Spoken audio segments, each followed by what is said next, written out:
On the morning of December 18, 1974, a small figure emerged from the dense jungle on Morotai Island, Indonesia. Teruo Nakamura, a soldier of the Imperial Japanese Army, stepped into a world that had long forgotten him. For nearly 3 decades, Nakamura had lived hidden in the wilderness, unaware that World War II had ended almost 30 years earlier. The jungle was thick, humid, and unyielding. Birds called overhead, but the familiar sounds of warfare, the roar of guns, and distant explosions were gone. Yet for Nakamura, those sounds had never truly faded from his mind. He had survived on his own, relying on a mix of resourcefulness, solitude, and a stubborn refusal to accept defeat.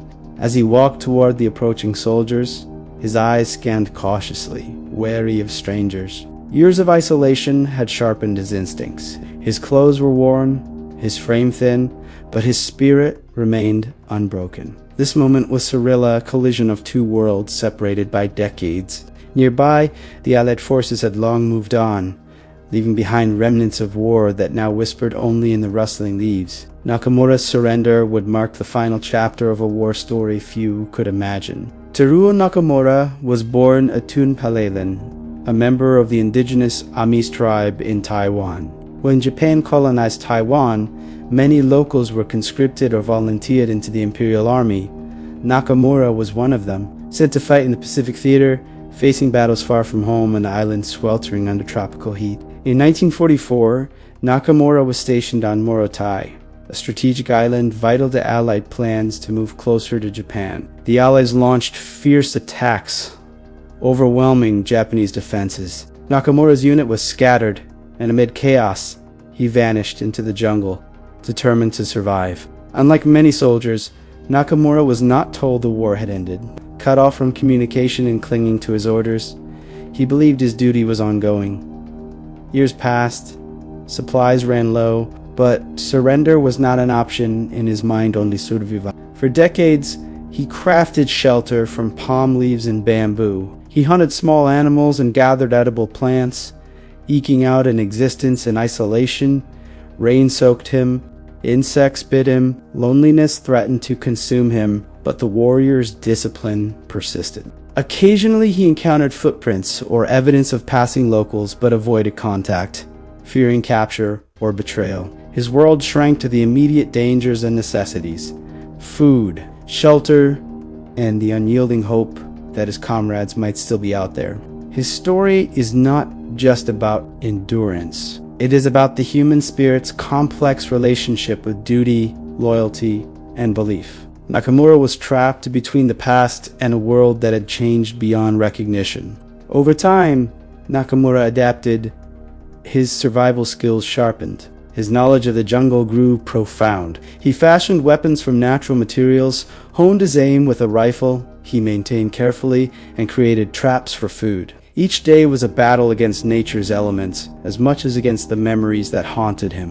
The war's end was a concept he resisted. For him, surrender meant dishonor. Every rumor of peace or Allied victory was dismissed as enemy propaganda. This unwavering belief fueled his determination but deepened his isolation. In the early 1970s, rumors spread among villagers and soldiers of a lone Japanese soldier seen in the jungle. Efforts were made to find and bring him home, but the dense terrain and his elusiveness frustrated search parties. Eventually, on that cold December day in 1974, Nakamura emerged. His surrender was quiet, without fanfare, a single act that closed a chapter few believed would ever end. The transformation was profound, not just physically, but mentally. From a hidden soldier lost in time, Nakamura faced the challenge of rejoining a world that had moved on. Language barriers, cultural shifts, and the realization that his sacrifices had outlasted the war itself confronted him. His story challenges notions of war and peace, loyalty and truth. It raises questions about the cost of obedience and the thin line between courage and tragedy. By the early 1970s, the idea of a soldier still fighting a war long ended seemed impossible to most. Yet, reports trickled in from local villagers and occasional patrols who glimpsed fleeting shadow moving through the thick jungle or a distant rifle shot echoing through the trees. For Teruo Nakamura, surrender was not a simple choice. It was an unimaginable concept. He had lived with a single mission for nearly 3 decades: to survive and remain loyal to his orders. The world outside, with its peace treaties and celebrations, was a distant, irrelevant rumor. News of Nakamura's existence reached the Japanese government and allied forces, sparking debates and efforts to locate him. A secretive search operation began, using local guides and soldiers familiar with the terrain. Yet Nakamura's survival skills, honed by years of solitude, made him elusive. The impossible idea was clear: how could a man hold on to a war that was over in a world transformed beyond his understanding? For Nakamura, surrendering would mean abandoning everything he believed in. It was not just a military defeat, but a collapse of the very purpose that had sustained him. As search parties closed in, Nakamura's survival instincts intensified. Every noise was scrutinized, every movement watched. The tension between his fierce loyalty and the reality creeping closer created a powerful internal struggle. On December 18, 1974, Nakamura was finally found alone, exhausted, but alive. The encounter was surreal. Soldiers approached cautiously, not sure what to expect from a man who had become a living ghost of war. Nakamura's rifle was old, but carefully maintained. His clothes, patched with leaves and cloth, bore the marks of years in the wild. His eyes, however, revealed the true story, one of endurance, isolation, and unyielding duty. He was brought from the jungle to a world he barely recognized. Language was a barrier, and the concepts of peace and surrender were foreign. The adjustment was overwhelming, yet Nakamura faced it quietly, without bitterness or regret. Interviews with him revealed a man shaped by discipline and belief. "I did not surrender because I did not know the war was over," he said. "My duty was to continue." The high drama of his capture reflected a clash of heirs, a soldier from a forgotten war confronting the modern world. His story spread worldwide, inspiring fascination and reflection. Many questioned how such dedication could persist for so long, while others saw tragedy in the years lost to a conflict that had ended decades before.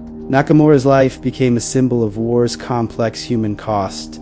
The surrender of Teruo Nakamura in 1974 closed a haunting chapter of World War II, the saga of Japanese holdout soldiers who continued fighting for decades after the war had officially ended. His emergence from the jungle shocked the world and drew global attention to the human consequences of prolonged conflict. Historians reflected on Nakamura's story as a striking example of unwavering loyalty and the tragic persistence of war's impact beyond official time. He symbolized the complexity of war, where communication breakdowns and lost orders turned soldiers into prisoners of their own mission, isolated from the changing world around them. For the Japanese public, Nakamura's return reopened painful wounds from a war still raw in collective memory. Many viewed him as a living reminder of sacrifice, resilience, and the cost of war, even as others questioned how long one man could remain unaware that the fighting had ended. His case underscored the challenge of reconciling honor with harsh realities. Globally, the tale of holdouts sparked debate on the responsibility governments have toward their soldiers long after peace treaties are signed. Nakamura's story highlighted the human cost of war's persistence and raised questions about how to support veterans who endured unimaginable isolation. In military history, holdouts like Nakamura became a symbol of dedication, but also of the limits of duty. Their stories prompted reflection on the nature of obedience, the passage of time, and the blurred line between heroism and tragedy. Ultimately, Nakamura's experience showed how war's echoes can reach far beyond the battlefield, affecting lives and histories in unexpected ways. His life became a testament to endurance in the face of profound loss, and a reminder that the consequences of conflict often last long after the last shot is fired. After his surrender, Teruo Nakamura faced the daunting challenge of returning to a society transformed by decades of peace and progress. The world he had rejoined was foreign and unfamiliar, a place that had moved on while he was lost in the jungle. Despite his extraordinary ordeal, Nakamura chose to live quietly, away from the public eye. His humility and silence spoke volumes about the deep scars left by years of isolation and uncertainty. While many sought to understand his experience, Nakamura remained a symbol of resilience rather than rhetoric.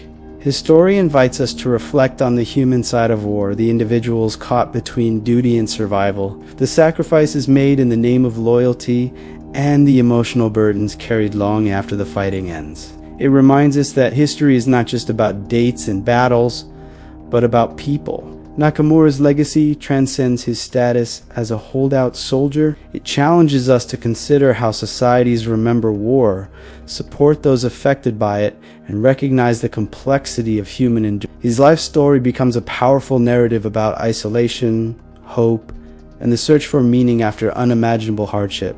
In remembering Nakamura, we confront the realities of conflict that do not end with treaties or surrenders. His journey is a testament to the strength of the human spirit and the cost of war. It calls us to honor all those who suffer in war, regardless of nationality or allegiance. The story of Teruo Nakamura is a deeply human one, marked by silence, survival, and the slow return to a world that had almost forgotten him. It leaves us with a profound message about the endurance of hope and the fragile nature of peace. This is the history of World War II.